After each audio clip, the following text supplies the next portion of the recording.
There we go. There we go. Cool. Well, I'm pretty good. So this is a recorded, I guess, kind of training call. I think we had a good call the last time, and it was one of the things that actually inspired me to start recording them. But if you'd do us a favor, if you'd introduce yourself and kind of how you got here. Absolutely. So my name again is Will Collins. I was a former professional downhill mountain bike racer. Almost good enough to make a living out of it, but instead just hurt myself a lot and ended up in chronic pain for about 10 years. So that journey kind of, in a roundabout way, led me to your page, Wallach's Warriors. And I'd been looking for solutions to my chronic pain and arthritis forever. And the things you're posting, the things Wallach was saying, resonated at a level that nothing ever else had. And so after a few months of simply following, I finally reached out to you and kind of inquired about getting on the program and did and saw my life kind of turn around. I'm no longer in chronic pain. I no longer have arthritis. I realized I'm one of the lucky ones, and that realization kind of made me realize that I put a lot of effort into fixing myself, and with the information I've garnered, I'd like to help other people find the health that I have. So that's led us here. I'm happy to have found your resources, and I'm thankful to be a part of this. And thank you, Will. And for context, I like the position that you're at when it comes to me having to having to work with anybody, because there's a lot of people who have sort of nothing, or at least they believe they have nothing, and they're like, okay, so how do I? And they've got all these pessimistic ideas that people normally come in with, but they've got no business experience, they've got no real income, like they're not doing well right now, basically. Right. You don't need to be doing astoundingly well in life, but man, it helps so much to have just some sort of a foundation to your life. And I definitely appreciate when those types of people want to get into this business, because if you can get your life straight, with the regular options that are available to you, I'm sure that you can do the steps necessary to build a side business of network marketing, or this company specifically. And I like that you say, it wasn't until you got your own results really that you ever thought of helping other people. Your story wasn't about that, right? And mine wasn't either, obviously, until I heard this information. It was not in my vocabulary to go out and start trying to build any sort of a network marketing business based around any sort of a health idea. And by the way, that statement there, though, the build a network marketing business, that can be dissuasive to a lot of people. And a lot of people are only using the first part of that language, saying, oh, I just want to help people. But if you're being honest with yourself and everybody involved, you need to do this as an actual business, right? You can't just be messing around, playing around with it, trying to help whoever, even if it's only one person in your life that you care about helping. Doing it halfway, or doing it lazily, or doing it haphazardly, it's not going to get you results very likely. It's super, super unlikely that the person is going to sell themselves on this, right? Unless you're there to help them. This is a complicated thing, right? We're going against the grain, pretty much every grain that you can name when it comes to health and healing.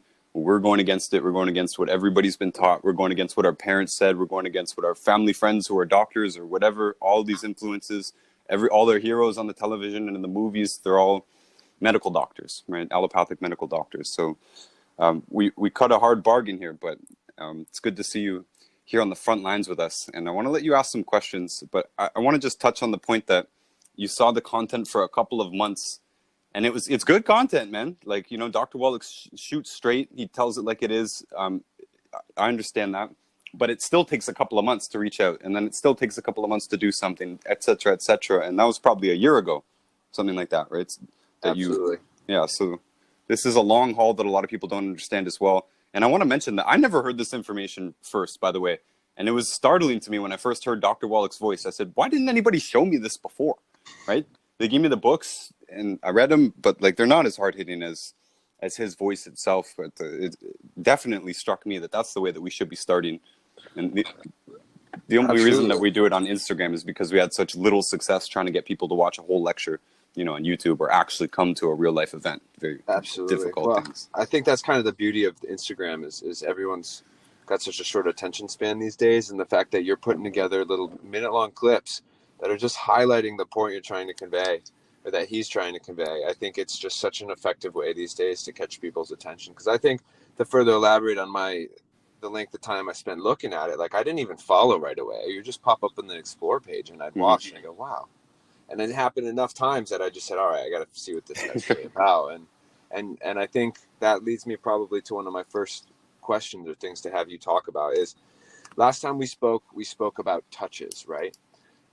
People aren't going to buy in hook, line, and sinker the first time you explain this to them. They're going to kind of nod their head and brush you off, most likely, because as you said, it's disruptive, right? Yep. What are some of the best ways you feel to get those touches, whether it's in person or, simply just suggesting they follow your page? So I'll direct this mostly to real life. I call them exposures pretty much. And in this business, that was one of the first things that I learned in network marketing in general. And these are general trainers just talking about any business, any company, any opportunity. They're like, you can't just go and sell somebody first right off the hop, right? You can't just walk up to the hot chick and say, hey, you want to come home with me? There's a little bit of warming up involved in any sale. Like, people got to hear the information, get excited about it. They got to ask questions themselves. They might have to actually think about it and raise objections with themselves.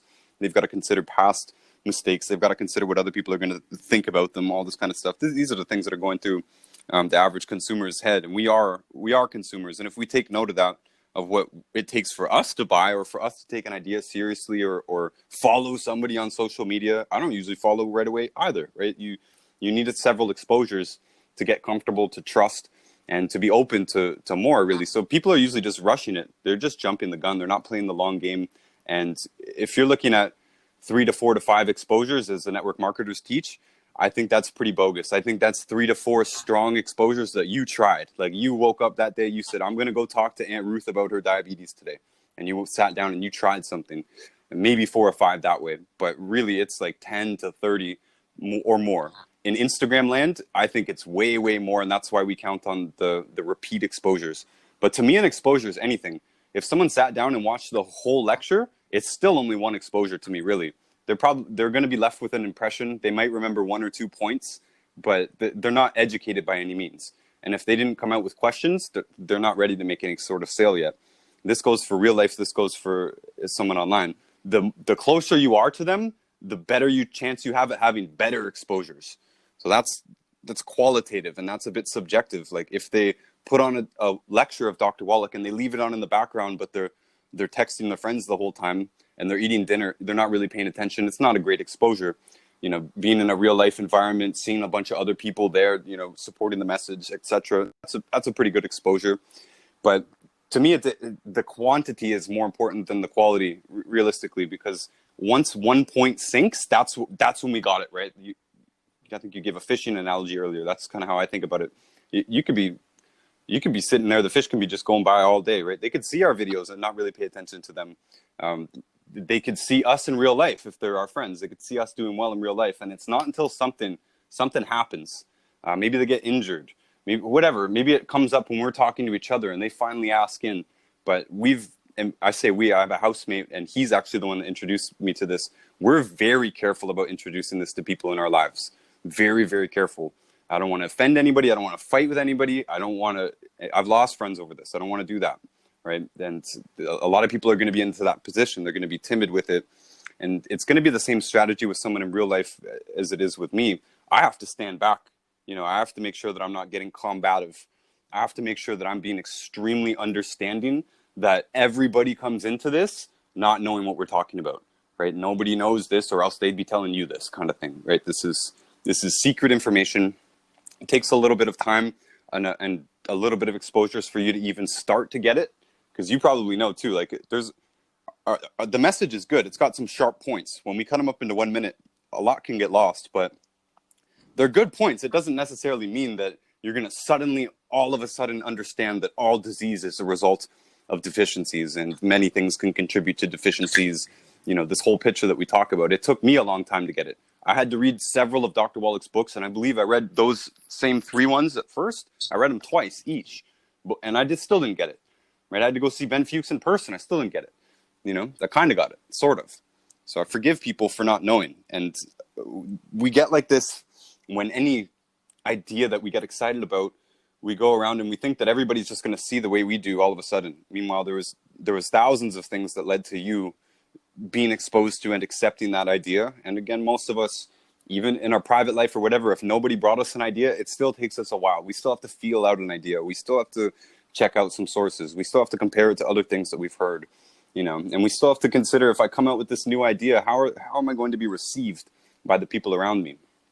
So with getting back to people in our life, I do sell to people in my life, you know, it's going to be one of my goals. If I meet anybody, and saying that, my business is fine on the side. I don't need to sell the people that I like, but the people that I like are the ones that I want on the nutrients the most, right? I don't want my friends to have diseases, God forbid. I don't want them to die young. I don't want them to be complaining about aches and pains and, you know, cramps and all kinds of things that people complain about, headaches. I don't want to hear it. Stomach aches, stop it. Let's teach you how to have a healthy stomach, right? If you're going to hang out with us, we don't want to hear that kind of complaining. Right. Same thing, you know, girlfriends, very touchy subject. You know, unfortunately, I've changed relationships a few times during this health journey, and you've got to reintroduce them. And I've got to be sure that I do it carefully, because she has to be on her 90 essential nutrients, right? Once you know this, you know that all birth defects are caused by nutrient deficiencies. I don't want my child having a nutrient deficiency, etc. This becomes extremely important and personal to me, and it's a sale that I can't fail at, right? And you know, there's no one surefire way. I don't recommend buying people products. It's one of the least effective ways to really get into people. I think, well, for me, it's kind of easy because I always have that default, like, hey, this is what I do for a living. For someone like you, we talked about the practice method last time.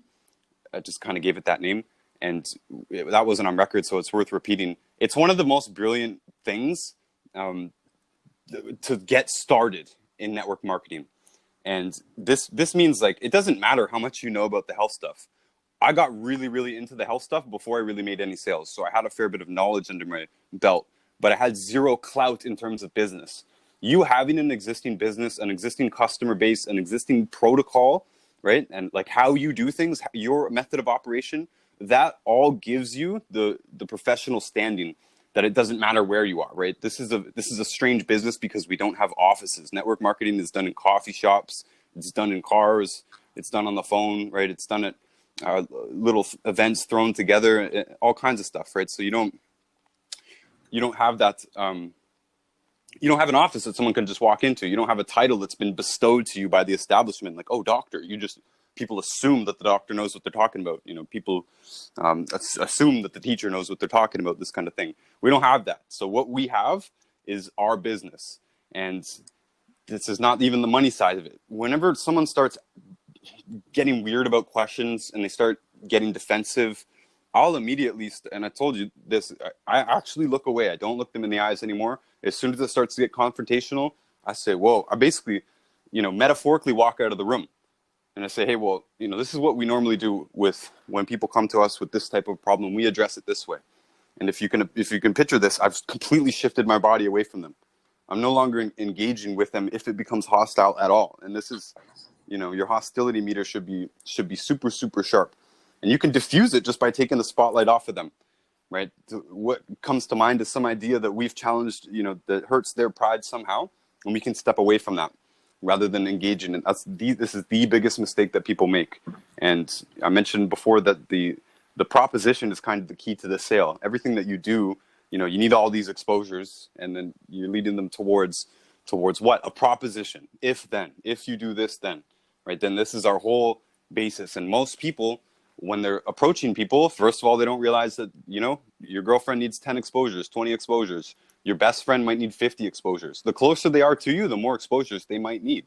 Why should they take you seriously? They know you're not a doctor, right? But using the practice method, this allows you to sneak in, right? This allows you to say, hey, Dad, you know, I know, you know, I got this job, whatever, right? You've got a job in your real life, Will, right? You say, hey, Dad, right. Hey, girlfriend, hey, buddy, John, whoever.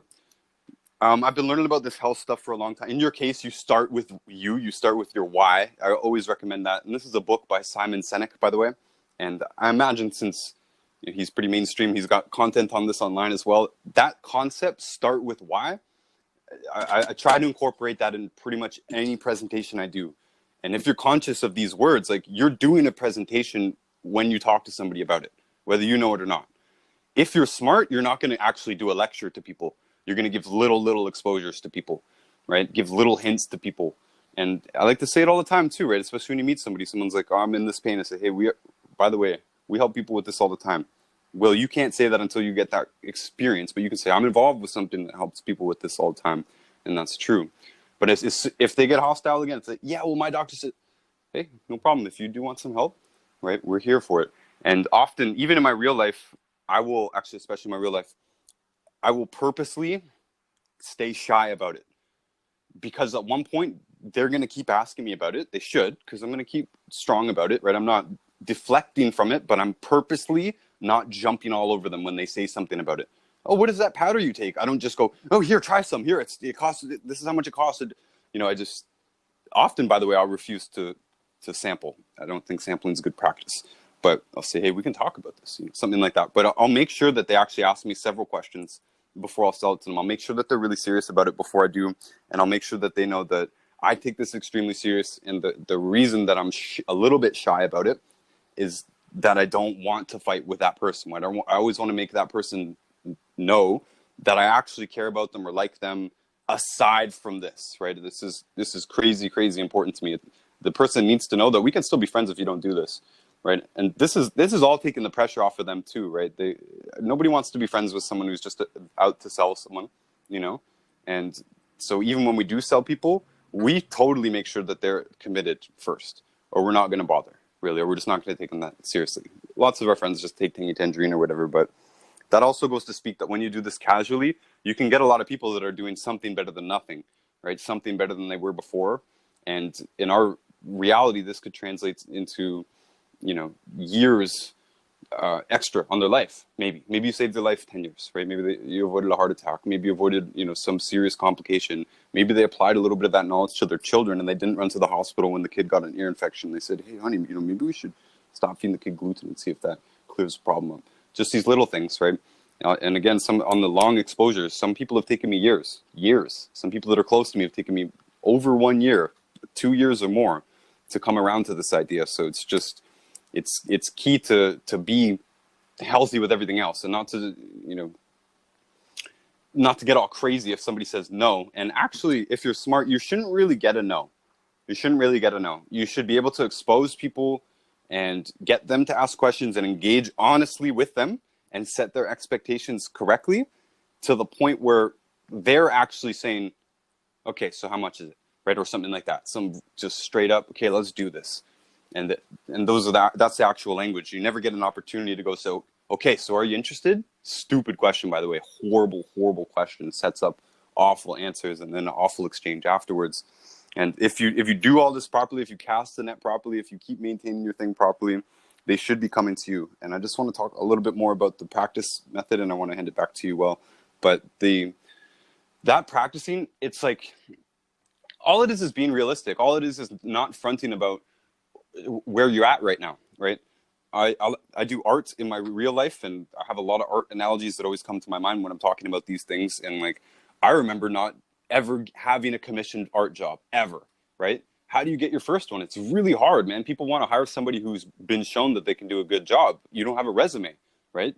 So what do? I went and showed other people's art first, right? In our case, we have Dr. Wallach. We have a bunch of content that we can use. We have a bunch of things that we can share. And we have a bunch of hints that we can drop as you're going out there and you're listening, right? You're listening for the pain. Where's the problem? If no pain comes up, if no problem comes up, we don't have business, right? We have some friends up here. We're out in the country. We have some buddies out here. They drink beer. They smoke. They're eating hot dogs on the fire. They don't care, right? Why am I going to try and sell them nutrition? But boom, boom, boom. And then it comes 3 weeks later, you hear, oh yeah, well, I've been having this back problem, right? All of a sudden, some honesty comes out, and they actually are having these aches and pains, and now you have a chance to have an honest dialogue about it. But so if you can, you don't need to be the expert. You don't need to pretend that you're the expert. And the best way to get people's attention before you even know, especially the people closest to you, in my opinion, is that practice method. Hey, I want to start trying to talk to people about health, but I'm kind of nervous. I don't have a lot of experience. Dad, could you help me out, man? first of all, could you let me kind of tell you what we do? Second of all, could you give me some objections to practice on? By the way, same with sales. People don't practice objections. What do you do when somebody says, I don't have enough money, I don't have enough time? What do you do when someone says, I got to go talk to the wife about it, right? You should be prepared on these things, and you should do serious study on that, this closing language, and listening for the objections that you come up across. And if you wrote them down, if you wrote them down, and if you, even if just looked at the stuff that is on our account and stuff, I post some things that people say sometimes. There's probably only 5 or 6 general objections. There's not this huge infinite range of objections out there. They all fall into a few neat little categories, and you don't have to accept any of them. You don't have to accept people's excuses for themselves, especially if you understand psychology and sales psychology. You don't need to engage with them about that. You can be understanding and agree with them. Agree that they are right, they're correct to believe what they believe. Well, I don't know if that makes sense to people, but this is a point that is, to me, critically important. Grant Cardone says agreement is the most important aspect of sales. In what we are saying, we're actually saying a lot of stuff that people are going to directly disagree with. And they're going to come to us with stuff that we directly disagree with. So in order for me to rectify this in my sales mind and we're being honest here and everything as well. We can't just tell people they're right when they're not right. But what we can be is completely understanding of why they would believe that maybe the gluten case isn't as clear cut as we're making it out to be, right? Maybe they would believe that, vitamins wouldn't have that much of an effect because they've heard this stuff before. We just have to be understanding and accept where they get that information from, and we can handle their objections like that. Well, I've just said a lot. I just want to give you a chance to cut in. Well, it's all good info. And you have touched on a lot of things that I want to talk about. Obviously, everyone's experience is going to be different, and everybody's progress is going to be different, right? So I think you've touched a little bit on credibility. You don't need to be a doctor to give this information, but what would some of the most useful resources for someone in my position or somebody maybe a little bit earlier along who hasn't spent 10 years researching health, what would be some of the most useful things to utilize to be able to talk to these people with some level of credibility? Okay, honestly, the more important resources are the sales resources. The specific health information is a hindrance. It's a hindrance because the more you know, the more excited you're going to be to bring up your knowledge about ascorbic acid or whatever, right? Whatever specific thing. That was my problem. I learned all the specific stuff, right? I read the books and I got super into the information, and I thought that everybody would be as into the information as well.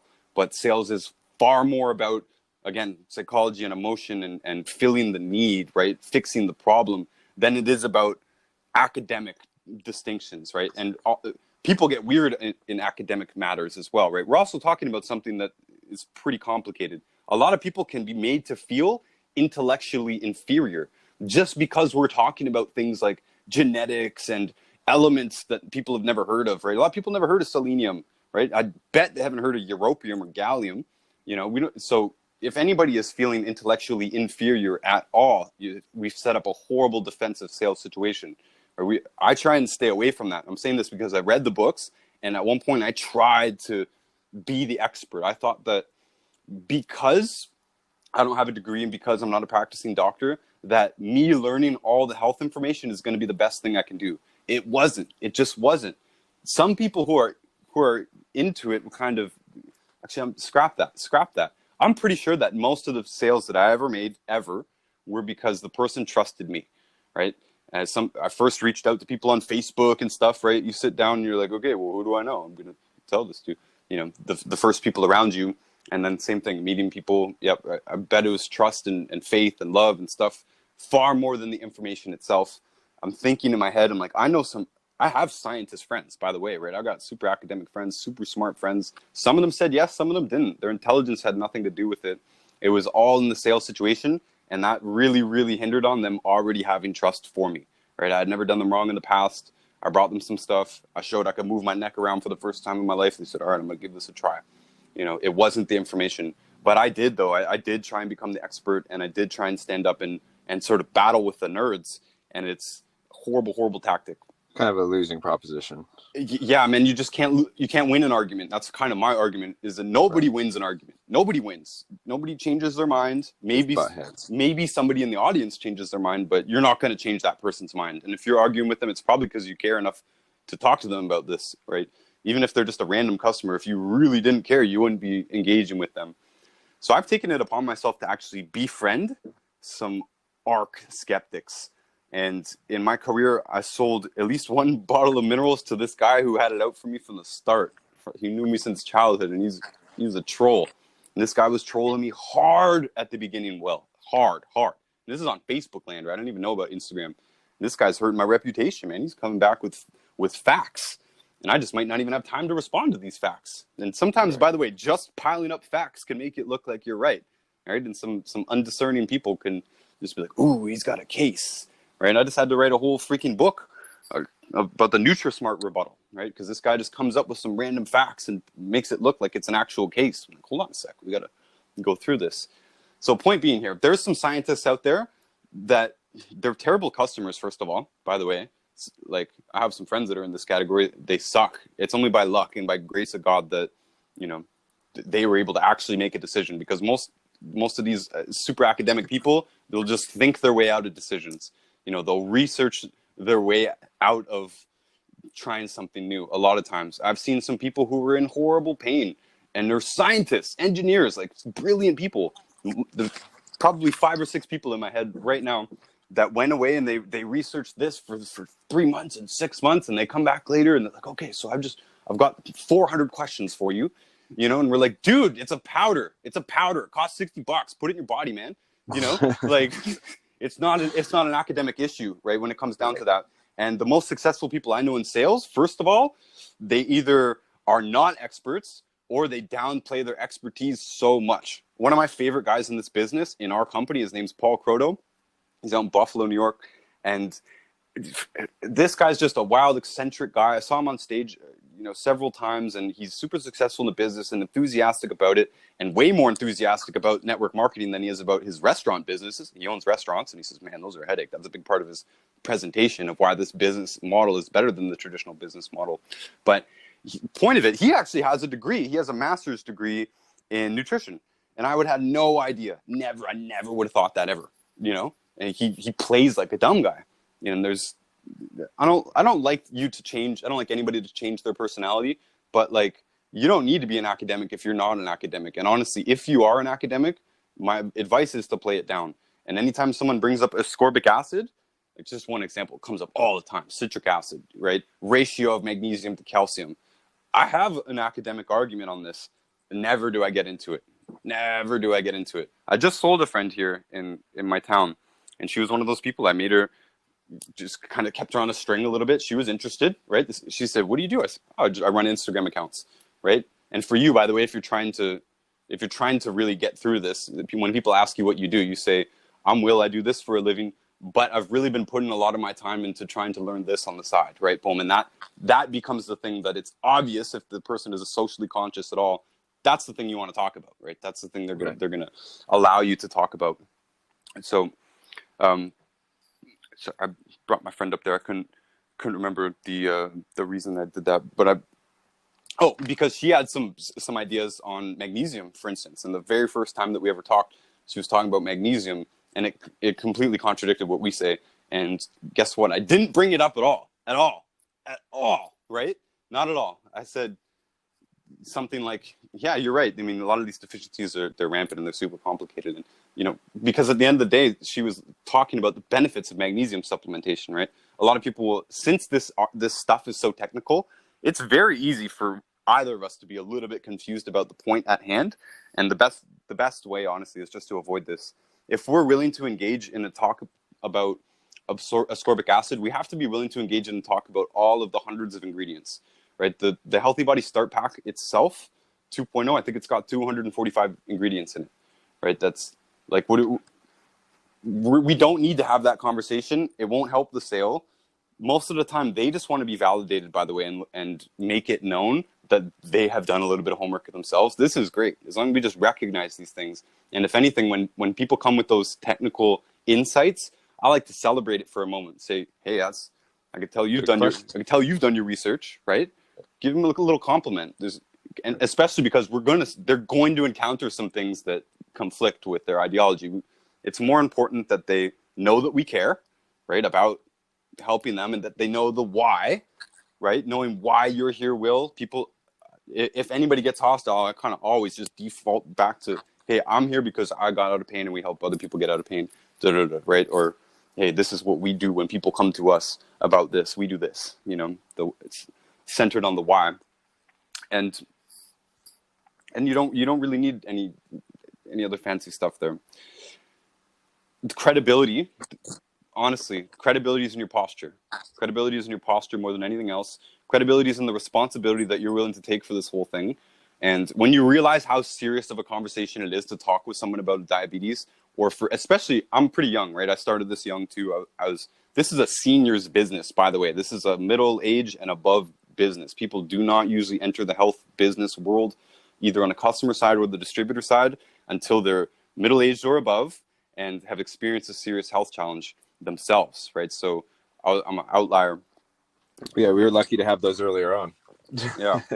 So always deferring outwards to, again, your whys. And even if you know the technical stuff, learn to get around it, learn to dodge it like a ninja.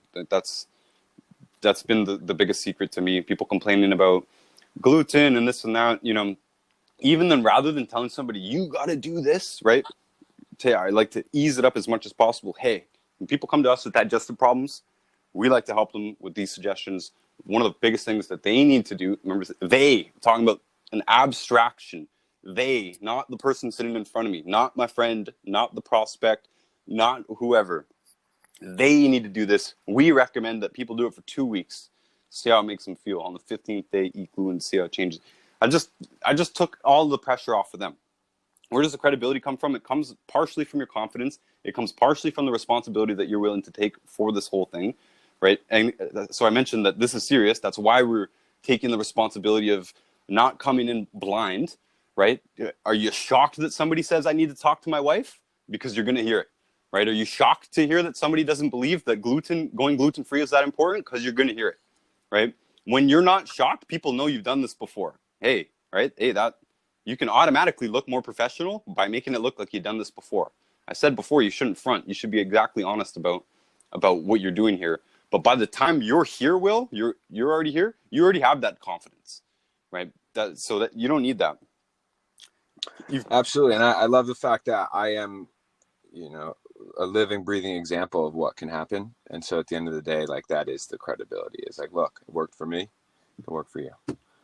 And I forget this sometimes in my personal life, by the way. I move around all the time. So the only people who remember me being in pain are the people from where I'm from. So sometimes I'm talking to somebody. And by the way, saying that you work online or you just started an account, right? At co.factor. Yeah, correct. A great name, by the way. Great name. Great concept. If you start opening up with that, like, oh, I'm trying to build my Instagram business on the side. I don't care if you have 4 followers. People love that. People love hearing that. I should have got some water before we started this. I can't go into the other room. It actually cuts off. But, people are so interested in that statement. P.S., right? Nobody cares, especially actually if you say something complicated, like, you're a doctor or a scientist or whatever. Like, this partially goes back to before. Like, it doesn't help you. That intimidates people, if anything, right?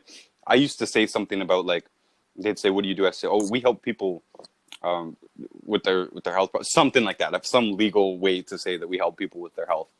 Right. And it was just so uninteresting and also so intimidating that I think it got very, very, very few responses. And now I just say, I run a business on Instagram. That's it. And I just leave it. Boom. And so much simpler. Yeah. And they always, not always, but like definitely 9 out of 10 times, they want to hear more about that for sure. And even just laying that down and saying, oh yeah, we sell health products. A lot of times people won't pick up on that. They'll be like, oh, okay, cool. Right. But it'll come up later. It'll come up later. It's just, that's the seed that's been dropped. You're talking about exposures. I don't care what the exposure is. I just want to rack them up.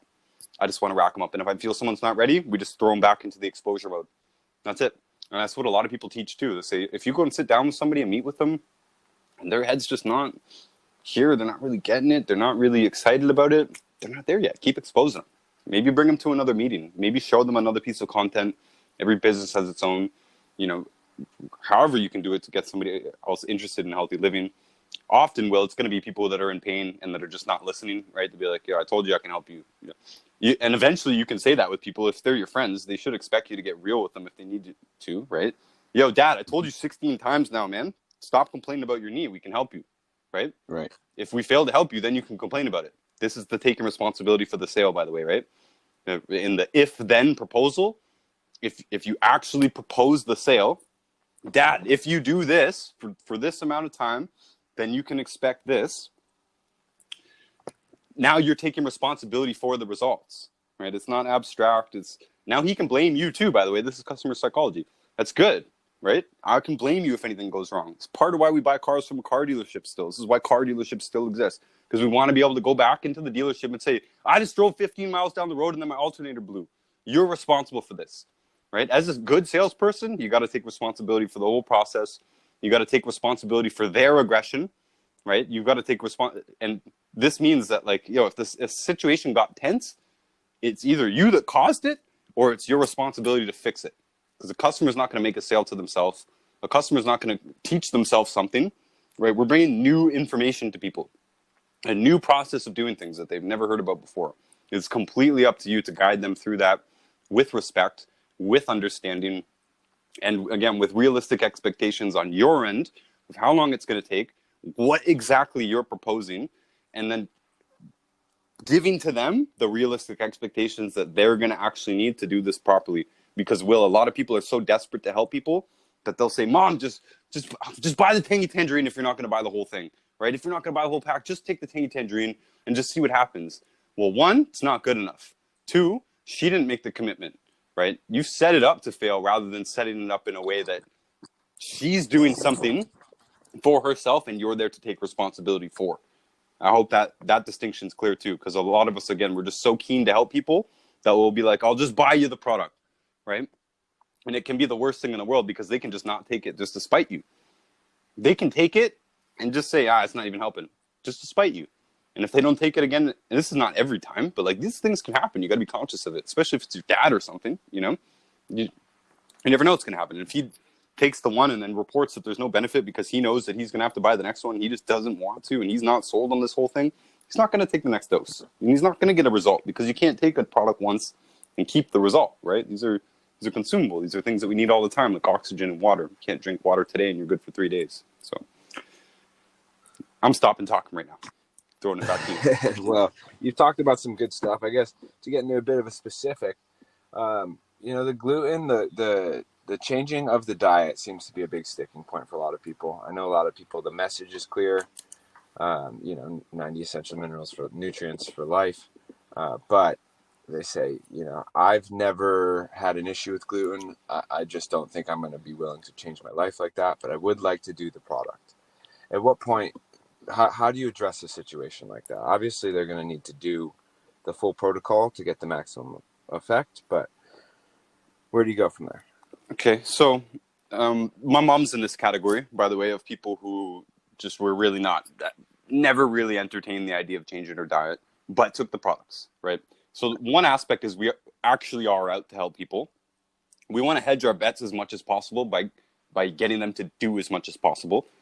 I mean, if they are still drinking diet soda and beer all day and drinking or eating big old greasy cheeseburgers with deep fried onion rings on them, like, they're probably going to die young still, But in people like my mom's case, first of all, we have to kind of just accept people for who they are. Again, not everybody's going to change. We can continue to influence people. My mom's still in my life, right? This is just like, it's not the worst case scenario. My mom's still in my life. She's on the product. She no longer has osteoporosis concerns. Her bone density is normal. She's not concerned about any health problems, and she's over 60 years old. That's good. She's still in my life. That's good. She may, unfortunately, her health may fail her later on because of food, right?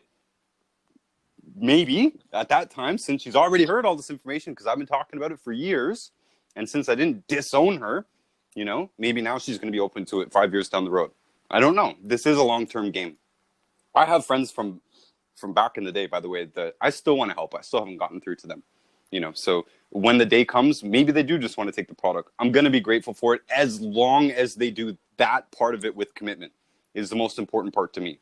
Because and there is lots of people in the category who just get excited, or they just hear a lecture and they're excited, or they love you, or they're interested in you, or they want to get closer to you, or something. In my life, I do art commissions too on the side for fun, for the love of it. And sometimes I'll get into this health conversation with people and they'll be like, hey, I'd like to buy some of those products. I'd really like to just support you. I'm like, hey, don't worry about supporting me, right? Don't worry about supporting me. You want to do this for you. I don't want you buying products for me. You can just give me money if that's what you want to do, right? You don't need to buy a product so I can get my commission. Don't need the commission that badly. It's more important that you do it properly. It's more important that you understand that to get this benefit, you need to do it for 90 days or more, right? So if someone's only going to take the product, that was the thing that I did with my mom. So you got to try it for at least 90 days then, right? That's it. But if they're going to half-ass it doesn't matter what it is. I don't want them to do anything halfway. But if they're going to pick their lane, and as long as they stick in their lane, that's when we're going to travel with them on. There's a lot of people who don't want to quit being vegan, for instance, right? There's a lot of people who don't want to go gluten-free. And part of this is the social influence. So I mentioned my housemate, Andrew, he's the one that introduced me. He's not a health person at all. I was never known as a health person at all, right? Other than my years in the gym. But even then, it's just bodybuilding. It's not really fitness. He's gluten-free. He's lost a lot of weight. He must have lost 40 pounds now. I was just watching some footage of him from last year, and I'm like, wow, he lost a lot of weight. And the people in his life, he's very popular. People call him all the time. I hear his conversations. And he brings up gluten because he hears his friends complaining, right? He hears them complaining about stuff, and he says, hey, if you didn't feed your kid gluten, right? He'll just say it matter-of-factly like I do, like we do. That's what we speak. We're not messing around. And then I hear them also go, yeah, well. And he says, hey, I feel good, right? And a lot of times he'll just leave it there. Hey, I feel amazing. Lost all this weight. They're talking about them. He changes it to himself. Hold on. I like to say that, we help people for a living, and that's one of the things that they need to do to maximize their chances.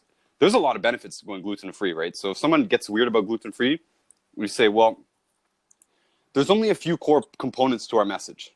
And this is true, Will. There is only a few core components. One of them is digestion. We're trying to sell nutrients. I love that statement, by the way. I love the honesty of it, and I love that is actually the center of the business. We are trying to sell supplements. In order for the supplements to be absorbed, we want to increase our chances of their digestion working as good as it possibly can be. One of the things to do that's free is going gluten-free. Means if our customers or our prospects or whatever, our clientele base, if they go gluten-free, they will increase the value that they get from their supplements. They will digest food better. They will absorb nutrients better. And this is only the technical little gluten things, right? On the human side of it, those of us who have gone gluten-free know there's a lot of benefits to it. There's a lot of benefits about not passing gas all the time. There's benefits about not having stomach pains. There's benefits about having our hormone systems working correctly, because gluten intolerances, the inflammation that results from consuming gluten when you have a gluten intolerance impedes the digestion and the absorption of the good fats, especially the good fats, among other things. And of course, those good fats, that's what's behind our whole hormone system, right? Our sex hormone system. So all these erectile dysfunction problems, all these menstrual problems, pains, miscarriages. We're also talking about headaches, migraines. Like, these are a long list of things that nobody wants to deal with, right? It's not cool to deal with. So just going back to the arguing thing, as long as we're not arguing with people, what we do in our real life, we don't really have like a campaign to make gluten cool. But we're attempting just to be cool ourselves in regular life. Means you're whoever you are, and people know you for you. Your life doesn't suddenly change because you come gluten-free, right? People come over to our house to eat. They don't know they're eating a gluten-free dinner. We'll mention it. They might even bring it up. Be like, I never would have known the difference, right? Andrew's a chef. He'll be like, yeah, we just don't cook with it. It's no problem. We're not making a big deal of it because it's actually not a big deal. The gluten-free thing actually is not a big deal. Once you become gluten-free, first of all, most of the options out there to eat on the like junk food route, I'm on the road, I can't eat anything, right? They're just right. That's the problem. Eating out is when it's tough. At home, not a problem. Well, I'm calling it a benefit here. I'm framing it as a benefit because now you can't eat junk food. It's great. You can't eat gluten. Oh, I can't eat anything. Awesome, because all those things were killing you, right? Sure. All those things were killing you, whether you realize it or not. Now, Will, if you have somebody that just doesn't give a damn about their health, you can't immediately right now help that person. That person goes into the category of you say, right on, man, you know, like, and still love them for however you love them, right? And still work with them however you work with them or whatever. And one day when they get sick, or one day when they're looking at a knee replacement surgery or whatever, you might have to wait a while. The good thing is most people aren't in that category, but as long as you just keep them around, you just keep being honest and keep bringing it up when you need to bring it up, they might give you a chance, right? We sell. So I think Go ahead. yeah, the guy's really intelligent. He sees the value in what we're preaching, right?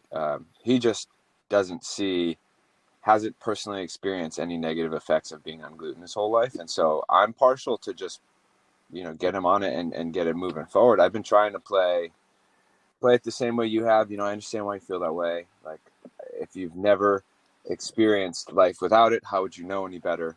Like, just giving him all the simplest reasons to say, like, I'm with you, I hear you. The way that you phrase that, I understand. the way that you phrase that, though, I don't like it, because I used to talk like that. And in real deep level sales, they'll teach you to kind of get away from that. In posing the question to that person, it's almost like a challenge. I totally would have reframed that to, instead of saying, well, how would you know if you've never got, because it's valid, right? It's totally valid. And when you learn sales stuff, you can come up with all these questions. Well, so the way I said it to him specifically, he was a race car driver. And so I said, like, consider you've run your race car on 87 octane the whole time, right? With what you would put in race fuel or 93 or whatever it is, right? But consider you've always run 87. You're not going to have any understanding that the 93 would make the car be better unless you put 93 in, right? That's all I'm proposing with gluten, is that you don't realize, and this is confrontational, I guess, in the way you're addressing it, but without knowing, you have nothing to base your position off. I would totally just take the spotlight off him. You could use that exact same analogy and just instead of saying you, say people, right? Or you yourself, Will, like, right? It's probably honest to say that I didn't know that gluten was that bad. I didn't know that it was affecting me that much, right? A lot of people come to us and they don't know that it affects. See this language? I just totally, I'm agreeing with them in essence. In essence, I'm agreeing with him. Like, I didn't know this either, right? People are like, oh, this is expensive. Yeah, man, I didn't know that I needed to account for this either. I didn't know that I needed this in my monthly budget, right? But now I do. So rather than saying, something like, yeah, well, how would you know? Look, we tell people that, right? It's completely taking it away, bringing it to the abstract. We tell people if they want to maximize their benefits, to try to go into gluten-free as well. It is something that they'll need to get completely out for 2 weeks to really see the effect. That's another thing, right? Because that also implies the question that you asked, whether you asked it real or not. If you frame your statements in a way that implies questions, they're going to actually ask that question to themselves for the most part, right? If it takes 2 weeks to purge the inflammation, and realistically, it's probably longer than that, but 2 weeks is a good benchmark. If it takes 2 weeks to even see whether it affects you or not, then he can ask himself the question, have I ever gone 2 weeks in my whole life without ever eating gluten? And you've also introduced the proposition inadvertently, sneakily, that if you go gluten-free for 2 weeks, you will feel better, right? And that's why I like to close that proposition by saying that if you eat gluten on the 15th day, you will be able to tell quite clearly what it actually does to you. And they might get a stomach pain, they might get a headache, they might just feel lousy, right? They might just get a little spike in energy and then just crash and be like, wow, I never really noticed that before, but I guess I kind of do, Who knows? I never felt any of this stuff before. If you're stoned all day, you don't even remember what it's like to not be, right? Very true. There's all kinds of analogies. So just as non-confrontational as possible, if they are willing to do... Okay, hold on. Step back. They would only be willing to do something if they're seeing a benefit in it. Our best prospects are people who are in pain because we have an obvious proposition. Somebody who is not experiencing pain, we're selling prevention. Very tough. You got to be smart. You got to be proactive, right? And the younger you are, the less likely it is that you're really, really saving for your future or something. Right. you know. Well, he's a little older. He came to me because I have a good friend of mine who still is a professional mountain biker, and he's in chronic pain and a little low on funds right now, so didn't get to get him on the full detox mega pack sort of thing, but got him on the 90, and he is seeing benefits, and he's been talking to this is a guy he coaches, and the guy has asked him multiple times about it. So I've been planting the seeds. I've been talking to him about it. I didn't try to just get him on it the very first time, just because of that understanding that it is somewhat of a lifestyle change. You need to understand what and why and how. And so I've been trying to kind of open him up to the whole concept, because I don't want to get him on this big, huge program that's just going to not show him any results because he failed to follow the protocol. So I've been trying to ensure that he understands, what we're actually trying to suggest to improve your life. So it's kind of a unique situation in that regard, in that there isn't like a cut and dry issue that he's got to fix.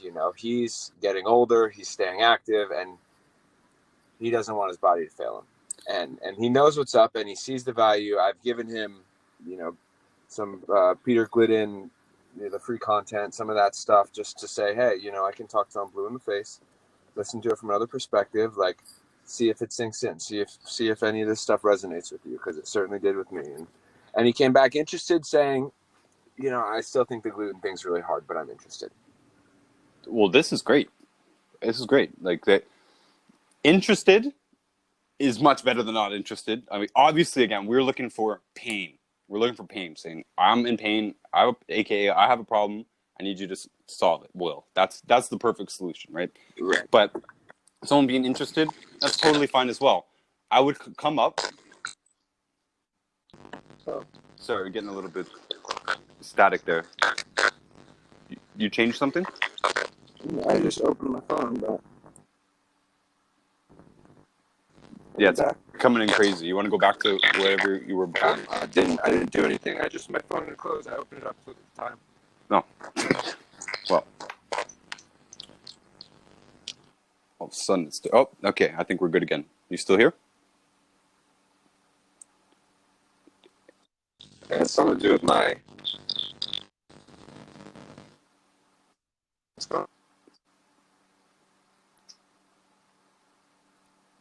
Do you have headphones in?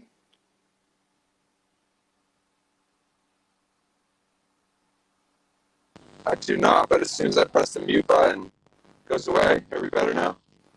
I can hear you. You might want to mute it. Okay, I'll mute it. Yeah.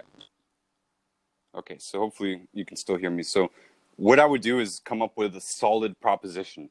The proposition is there to match the person, right? If the person comes in with pain, we have the maximum leverage to say, look, you should do all of this. We know the products are going to do something regardless. We also know it's likely the food is going to do something on its own regardless, right? So as long as we're being honest, it means if, again, my mom says, I don't want to quit the food, we say, okay, well, don't expect to be 100% perfect, right? Don't expect to get a beach body from just taking the nutrients. You got to do other things as well, right? But of course, they're going to get benefit from it. And I mean, unless he's like a crazy, obese, completely health unconscious person, he's probably going to get some results from it. He's probably going to absorb it. You mentioned the word coaching. If he's being coached at all, it means that he's at least actively engaged, with his body and fitness or something, where this is very likely to impact him. The athletes are more drained, as you know, they're more drained than the couch potatoes. So they actually get quite a lot of benefit from it. They also notice their aches and pains more acutely. They have a better running tally of how their body operates, right? They have a better catalog of that in their head. They're much more attuned to how their body feels. And so I do think that they are more likely to actually physically feel the effects of the nutrients, especially because they probably played around with things. They probably played around with protein shakes and BCAAs and pre-workouts and probably different diets already. So they kind of already feel their way around. And so when somebody gives you a rope, my advice is take it. I used to really be hard on the everybody's got to do it 100% because I didn't want anybody failing. But I am just realizing that as long as you're honest and they know that we're promoting A, B, and C. They only choose to do A and B. Why aren't you at 100%? Well, that's because that's why. Are you at 85%? Hey, well, that's good. Are you better than you were before? Hey, that's good, right? The more and more leverage that we get.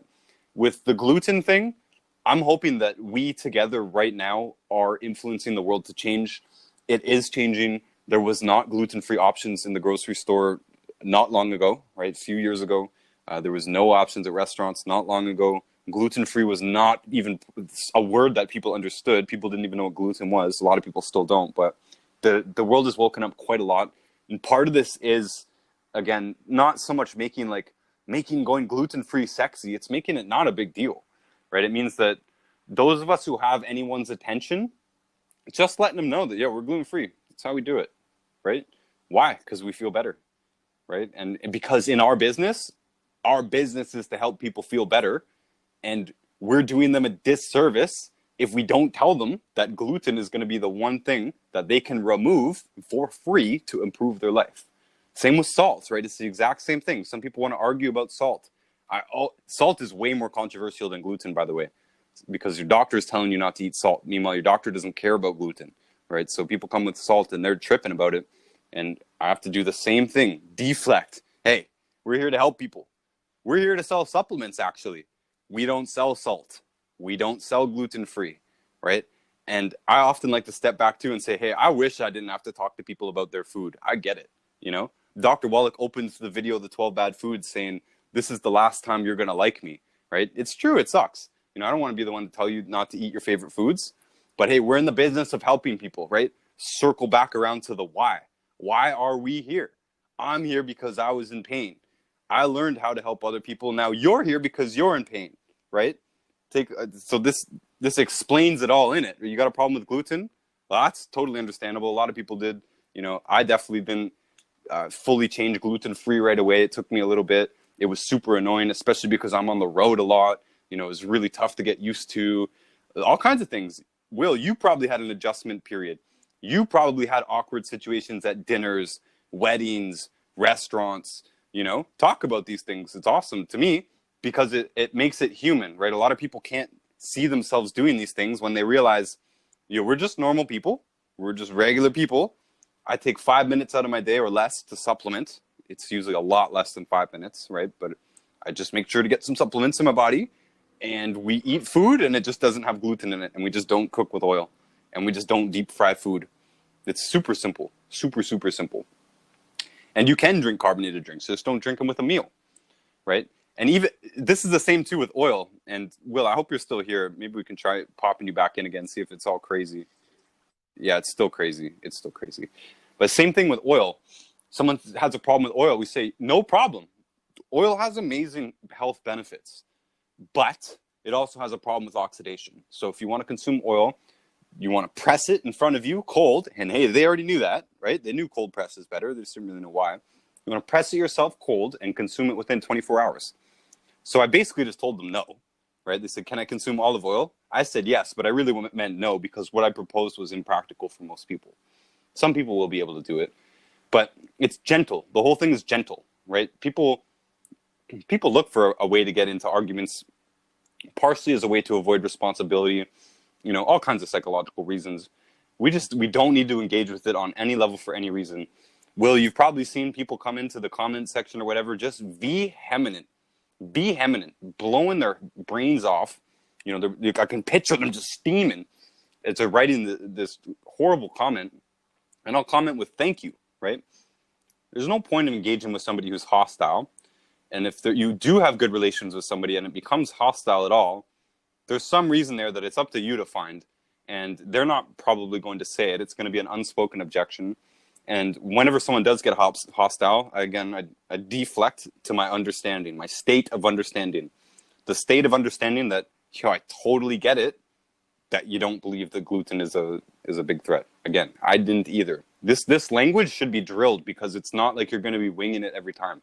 You're not just going to be making up the answer every time. When someone comes up with, oh, I got to eat olive oil, man, I'm Greek, I'm Italian, I'm Portuguese, I'm Arabic, right? Name it. We got to use olive oil, right? Or that exact same thing.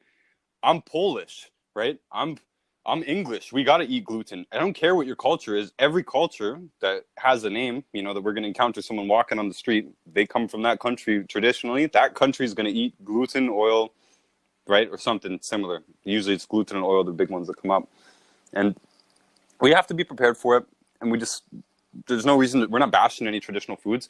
That what I just said there is, by the way, anybody's going to come and say, yeah, but I'm insert this race or this culture. I have to eat this. And say, hey, we totally get it. We have people from all kinds of cultures. You know, myself, I was raised on junk food. I don't know what you were raised on, Will, but I bet you ate gluten. Right? I bet the culture that your parents came from or your grandparents came from, I bet they ate gluten, you know, or oil or something like that. So that's the answer. Hey, I totally get it. I grew up eating this stuff. I didn't know this, you know. I didn't think that I was going to be able to live without gluten. Then I figured out, hey, it's actually not that big of a deal. Hey, it's actually kind of easy. Hey, and you know this stuff too, Will. Hey, once you actually, you know, purge your body of the bad stuff and put a bunch of nutrients in you, your body's not even really that hungry anymore. Suddenly you're not even stressed about food. This is one thing we don't consider, is that before people are actually on the 90 essential nutrients, they're drug addicts for food. They're drug addicts for food. They're running on addictions for food. And their body continuously is keeping them hungry because there's not enough nutrients in the food. Their body needs the nutrients. That's why hunger is there. It's there to get nutrients. They're eating food without enough nutrients in it. They stay in the cycle of hunger. So you're basically trying to talk to a crackhead about quitting crack. Seriously, when you're talking about gluten and sugar and this stuff, like they're paralyzed by this because they're addicted is not even the right word. Dependent is probably the better word. Dependent on food for their sustenance. At least they think so. Now we know it's not actually sustaining them. That's why everybody's burnt out on adrenal fatigue. You know, that's why everybody has all these health problems, and that's why everybody's munching all the time, right? We eat very, very little food. Me and my housemate, we have like 400 pounds of body weight, and we eat almost nothing, right? One meal a day. Relatively decent sized meal, but like people are astounded by how little we eat. So people are tripping out about food, Will, because you have to understand, right? This is how you frame everything, that again, before you know this nutrient stuff, you're in starvation mode. You're in absolute food dependency mode. And the athletes are the worst, by the way, the worst. They get the hungriest. They deplete themselves of nutrients. And I used to work at the gym. I'd be starving, you know, when I finished working out and that kind of stuff. Even I go outside painting, get a little bit sweaty. I'm starving afterwards, right? So you understand that they're totally, totally dependent on the food, and they do not know, they do not understand, they cannot understand how it's going to feel afterwards, right? So if they have a problem with food, hey, I get it, is the answer. Hey, I get it. And it's worth repeating, again, 5 or 6 times, because you should repeat this 1,000 times to yourself, right? What are the main objections? Not enough time, not enough money, don't want to change the lifestyle, right? There's going to be other ones like, what are people going to think of me if I do this, and, you know, etc. But very generally, it's going to be more those basic ones. It could be a trust issue, right? Is Will really going to take care of me afterwards? Are these products really that great? Are there better products out there? Is a better product going to come around? These are basic sales objections, right? And it's easy for us to handle those ones. But these other ones are more complicated. The lifestyle thing is more complicated. We're in a complicated business because our proposition is multivariate, right? The one part of it is, if you buy these products, you'll feel better. That's part of our value proposition. The other part is, if you stop eating these foods, you'll feel better. And we just got to stay honest with that. So I think I've said enough on that. And it's again, worth, if that's not reflex, like if someone says to you, I could never go gluten-free, right? And you engage with that, you failed, got to start over, right? I could never go gluten-free. The answer is, yeah, I totally get it. I never thought I could either, right? It's going to be the same with money too, right? Someone could come up with a cost objection, and you could bring up some actual logical case, like, well, what would you do if your water heater went out tomorrow? You'd have to put it on a credit card, wouldn't you? Right? What would you do if your roof started leaking tomorrow? Do you have $5,000 to fix it? You know, because we're essentially doing that, right? Someone comes to us with diabetes, they're not expecting, you know, a big, huge bill, but it's like your body failed the way that your water heater failed, and we're in the same kind of range, you know, of cost. Like our bigger product packs is the cost of a cheap car kind of thing, right? So it's easy for us to say, well, yeah, well, you would do you drink a coffee every day for $3.75 at Starbucks, right? And it just kind of makes you sound like a. I try to do all this stuff, by the way, without cursing at all, you know. So I don't know what word I was going to use there, but it's not nice. It's not nice when you bring up these costs, because you make people feel dumb. You make people feel like they don't know how to budget their own life, you know. Oh, well, you spend $3.75 on a coffee. That's pretty much the same cost of the nutrients. Car salesmen do that too. Bad car salesmen, by the way. They'll bring the cost of the car payment down to a daily cost, especially so that they can say, well, if you get the upgraded version, it's only an extra 27 cents a day, right, on your bill. And it's a sneaky way that's completely true. And if you are in sales, you got to know this stuff. You got to know that, hey, that person telling you, oh, I got no money. Oh, I'm on disability. Well, you're on disability because you have a serious health problem, and we're in the serious health problem fixing business, right? But you also got to understand that same person who's telling you, oh, I'm completely broke, or I'm on disability, or whatever, I'm 15. Well, if something serious happens, that 15-year-old is probably looking at buying a car next year, right? They probably have that number in their head, like, oh, I need to save $5,000 while I'm doing dishes and mowing lawns so I can get my car. And then that same person on disability, and again, we want to help these people. Grandma on disability, she's got no money, but she's got arthritis. She needs help. Like, what the answer isn't, oh well, you got no money, I guess you keep your arthritis, right? And some people, by the way, say that. Don't say that either, right? You want to let this stuff be known without saying it, right? Something like, again, deflecting away. Well, we get it. Lots of people come to us on disability. I myself, this is me speaking about myself, I myself was homeless when I heard this. I totally understand. I had no idea how I was going to come up with the money. But you know what? I found a way, and I've never looked back, right? I'm not in pain anymore, and now I'm in a whole different position in life. I've seen plenty of grandmas on disability who are dying, man. They're dying. Why do they come to us? Because they're in pain, because their organs are shutting down, because they're whatever, right? Bedridden. So I'm not going to, it's totally a disservice for me to say, oh, you're right, you got no money. You know, it doesn't make sense. But at the same time, again, a lot of these disabled people, I've had them say, I got no money. And I just sat strong and sat through it and said, well, talking about the benefits and again, the proposition. And some of them went home and came back with cash. And I'm talking $500, $600, $800 cash. They had it under the mattress, right? Some of them asked family members. This is what family members are for, by the way, right? Talking about costs and sales and stuff. And we're going to kind of wrap this up in a second, but like in real life, like for instance, my car broke down last year. I didn't have the money to fix it. I had to call my mom and say, hey, Mom, can I borrow $3,500? My car broke down. I need a new car. She said yes, right? If she didn't say yes, I would have got to call the next person. If there was nobody, okay, I literally would have had to save, and I would have really been out of my luck for a couple of months, probably trying to scramble to get a car. But in reality, most of us do have people that we can call. Most of the people who are saying, oh, I'm disabled or whatever, I don't know what to do. I'm not going to sit there and feel sorry for them if they're feeling sorry for themselves, because the people who really want to do better, and we're telling them how to do better, and you know, we're not suddenly going to be like, oh, okay, well, I actually have this $20 product that'll help you too, right? No, I mean, like, this is the cost of what you need to get a realistic result. And a lot of people straight up, they do go and call a grandkid or a brother or a parent or something. You know, plenty of young people have come to us in pain and asked their parents for a loan. Most people buy this stuff on a credit card, by the way. I don't have a credit card. I haven't had a credit card in a long time. But I imagine it's very doable for most people to throw $200, $300, $500 on a credit card and pay it off over a few months, especially if you're dealing with some serious chronic pain, especially if that chronic pain or problem is stopping you from doing whatever you do, either altogether or stopping you from doing it as effectively as you can. And in my own life, of course, like my chronic pain drastically got in the way of the things that I wanted to do in life. So I'm 100% more profitable just by, you know, not being in pain. That is our value proposition. Again, we're sold that being in pain is not worth it. I don't care how much money you have, right? I slept in a car. I don't care what your story is, because pain isn't worth it, right?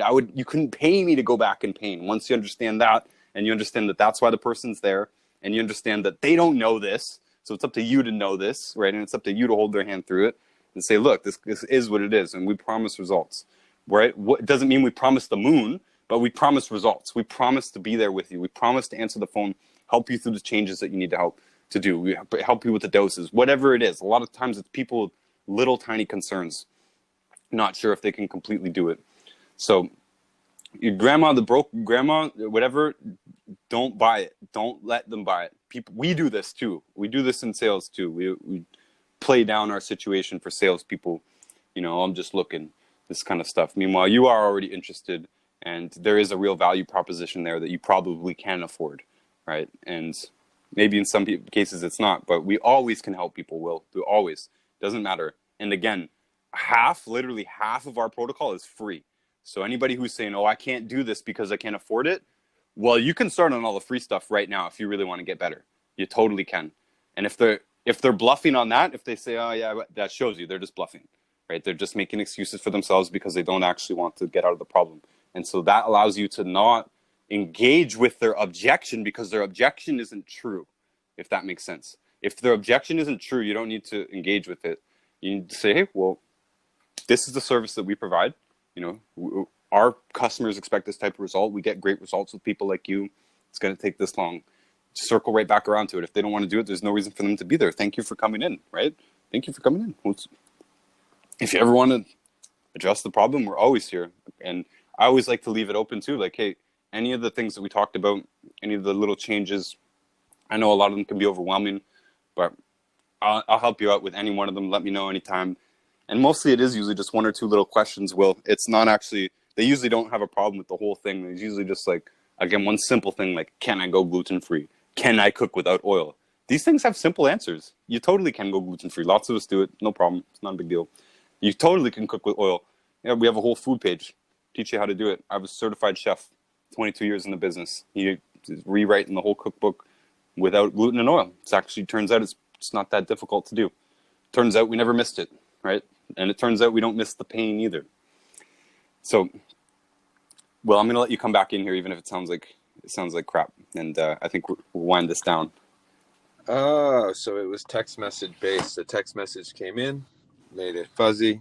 Another one came. Now we're good. Wow. So yeah, this has been incredible, Ryan, as always.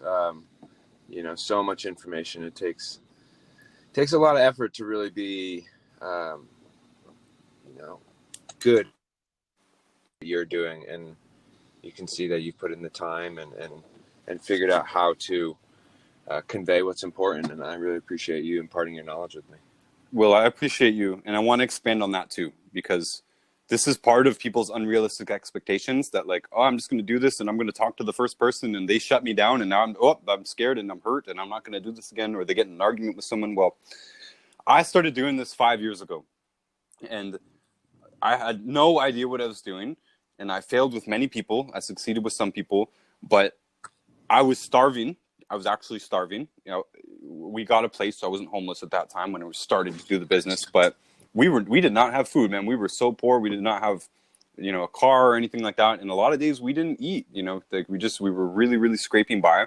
And I woke up at 5 a.m. or whatever I usually do. I did a little bit of reading. I switched my reading. This is a daily habit, by the way, I think is extremely important. If you're trying to do a business of any kind and reading isn't part of your daily habit, even if it's 5-10 pages a day, oh, you're going to be behind. You're going to be behind. The people who are ahead the most in life and in business, ahead of the curve, and who are constantly feeding their mind positive information, these are the ones that are going to get ahead. And reading has been one of the most profitable habits that I've ever formed in life. So what I did was switch my reading just from stuff that I was generally interested in, switched it to sales books.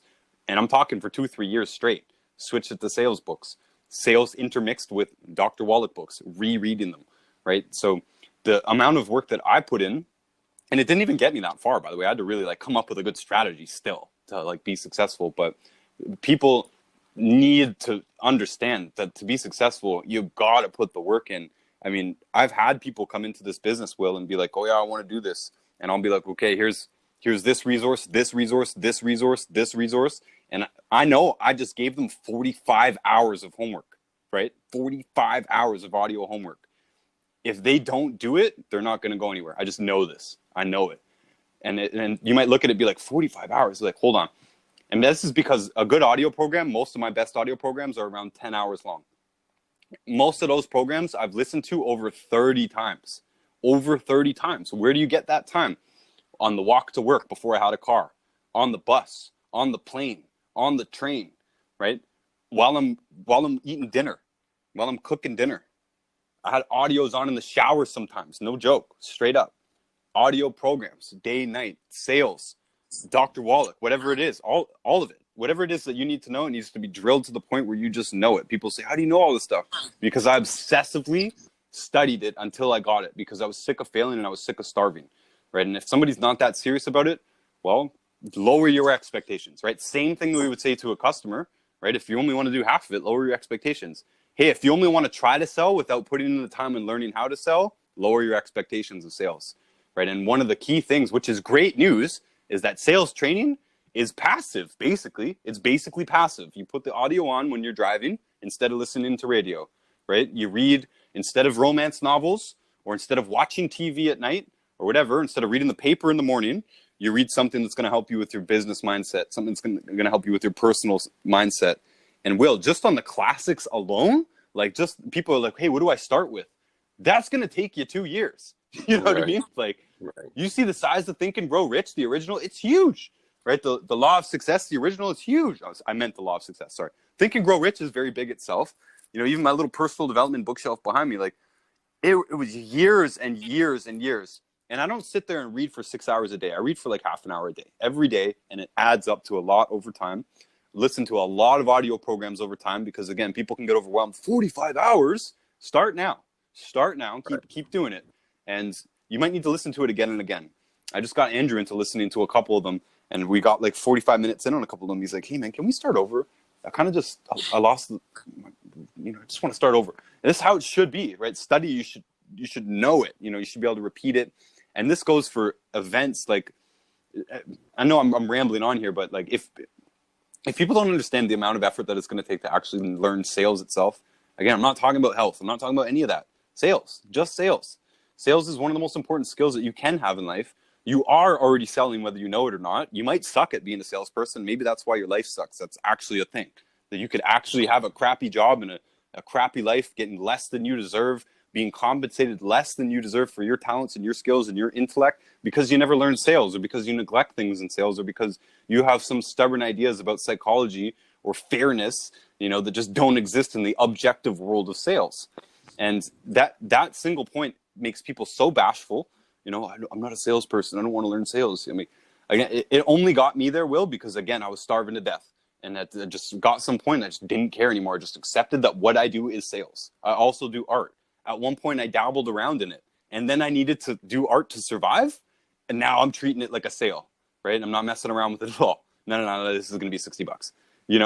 This is not like, oh, yeah, just do it. No, $60. That's what the price is. All of a sudden, you take things seriously when you have to, and it should be treated as a have to, as an imperative, because we are in a life or death business. And when we circle back around to that, that's why you made this call. That's why we're on an hour plus, over an hour call, one of many, and only 1 hour of many that that would need to be to really get this in, is because if you're talking to someone about their health, it is a life or death situation. If they fail to listen to what you're saying, or they fail to get the message, and somehow, or they fail to pursue this line of thinking at all, you may not have helped them. They might die, man. Like, this is actual. People come to us with cancer. You might not see them again, right? This is real shit. My brother, I don't often bring it up, but there was a point where we were talking in the car. This was like 5 years ago, and we were talking in the car. My girlfriend at the time, and my mother and I. My mother was driving us, of course, because I didn't have a vehicle, because we were poor, because we were just starting up trying to do this business. And in the car, we said, or my girlfriend, she was really excited. She said, "Do you think we should talk to Dean?" It's my brother's name. "You think we should talk to Dean about this?" And my mom said, I don't really think he'll be into this, And of course, he was broke too. She said something like, you probably won't have the money or whatever. Well, my brother dropped dead the next week, of a heart attack, right? Heart failure. And that never got out of my mind. And it's one of the only things that really still kind of bothers me about it. Like, if we'd have just called him, man, he might have been alive, straight up. He might have said yes. And if he didn't, well, at least we're not going to feel bad about cutting him off from the information, and he was 25 years old, right? So we're not always dealing with 65-year-olds who are on dialysis. We're not always dealing with arthritic patients. By the way, you mentioned the word arthritis. I'm pretty sure you're not over 50 years old. No. I was diagnosed with childhood arthritis, right? So these things can show up in all ages. And just because you're talking to a young, fit 25-year-old, doesn't matter whether they're male or female, you might never see them again. If you do this business long enough, you're going to really realize that the actual severity of that statement. And a lot of people think that that's part of what Wallach is dramatizing. He's dramatizing the fact that this generation is going to be the first generation, apparently, in history that doesn't live as long as its parents. That means little brothers dying at 25, right? That means people dying on the treadmill. That means people having aneurysms at 32 years old.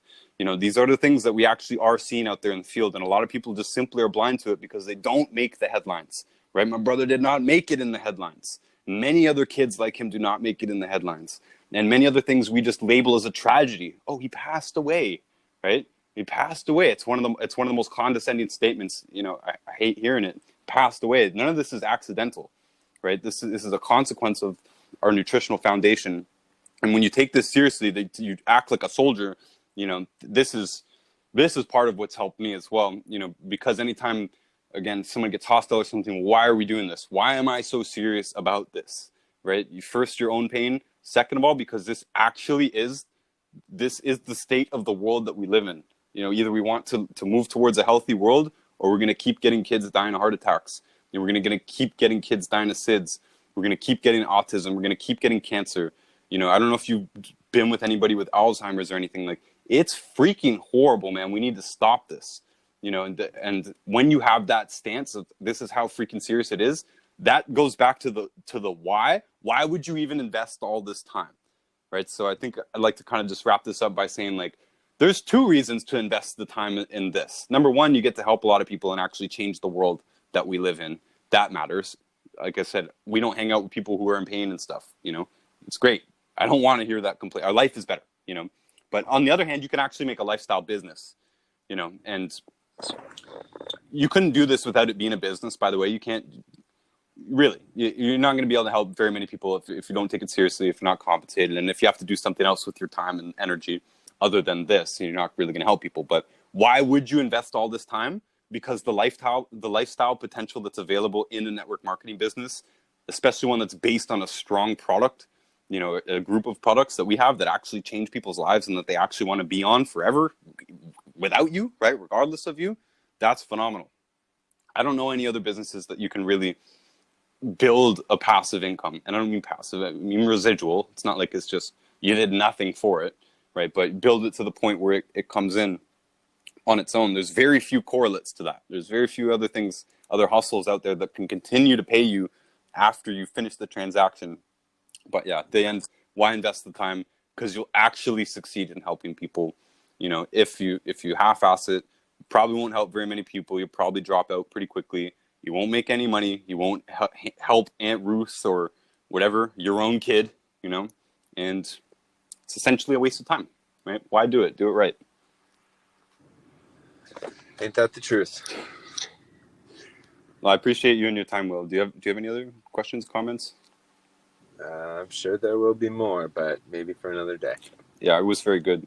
Anybody who's listening, follow the co.factor, and I'm stoked about that concept. And by the way, the videos that you've been putting out, the mountain biking videos, I find them so enthralling. I watched one of them like I think 14 times in a row. Like it was late at night or something, but I don't know, it's just satisfying to watch it. I love those types of videos. I encourage you to go forward on that because, you know, your first original sort of question, how do you really kind of let this be known? Part of it is just getting attention in general. You know, my art account, people can't even see my face. They don't even know whether I'm male or female. I've totally made enrollments through that. I've totally made friends, made customers, made business associates, and gotten commissions from it, right? So, I mean, art commissions. I mean, it doesn't all have to be about network marketing, but right. Totally I've influenced people. Totally I've started relationships that way. How? Just doing what you do. That's it, right? If I don't post nothing on that account, I get no messages. I post a art thing and bam, I got 8 messages, 12 messages. And at one point, any conversation that you have with any human being is going to turn to health, period, right? It's going to. You know, if you stay in the game with them, you remain friends with them, you just be good at being a good person, being good relationships. That's where the personal development comes in, right? Why do you read all the personal development? So you can be better at being you, better at being a human being in general, better at being a salesperson particularly. But it also allows you to be more focused and more attuned to what the people around you actually want, what they're interested in, you know, what, all that kind of stuff. In my opinion, by the way, Will, salespeople are the best friends to me. Some of my favorite people are now salespeople because they're actually paying attention, you know. Absolutely. They're actually listening to you. So This was good. This was good, Will. I appreciate you. I think we should cut it off at 85 minutes here. I think this is a good amount of time. Absolutely. Well, yeah. Thanks for your time as well, man. Every time we get to interact, I appreciate what you do and the knowledge you're able to impart. So thank you, and have a wonderful day. Thank you, Will. And you're on the front line there too, man. So understand that we're most definitely in this together, and hopefully we will make an impact together. We will. All right. No doubt. All right. You take care. Thanks everybody for listening, and all you guys take care too. Much love and respect.